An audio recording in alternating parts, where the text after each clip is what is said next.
ప్రజాసేవే నా మార్గం, ప్రజా అభివృద్ధి నా లక్ష్యం, సకల జన సామాజిక న్యాయమే నా ధ్యేయం అంటున్న కంటే సాయన్న.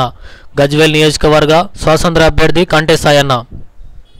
తెలంగాణ రాష్ట్ర ఎన్నికల్లో గజ్వేల్ నియోజకవర్గం నుండి స్వతంత్ర ఎమ్మెల్యే అభ్యర్థిగా పోటీ చేస్తున్న కంటే సాయన్న. నీళ్లు, నిధులు, నియామకాలు సామాజిక వర్గాల వారీగా అందరికీ అందాలంటే సకల జన సామాజిక న్యాయం, అధికారంలో రాజకీయ మార్పులు జరగాలని పోరాడుతున్న శ్రీ కంటే సాయన్ననే గజ్వేల్ నియోజకవర్గ ఎమ్మెల్యేగా గెలిపించాలని, 5 సంవత్సరాలు ప్రజలకు సేవ చేసుకునే అవకాశం కల్పించాలని ఆయన కోరారు.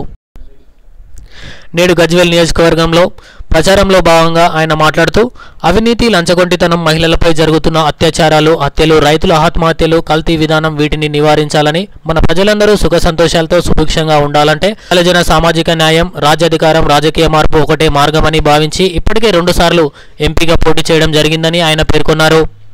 మేడ్చల్ మల్కాజ్గిరి నుంచి ఒకసారి, మెదక్ నుంచి ఒకసారి ఎంపీగా పోటీ చేసి ఉన్నానని, ఈసారి గజ్వేల్ నుండి ఎమ్మెల్యేగా పోటీ చేస్తున్నానని ఆయన పేర్కొన్నారు.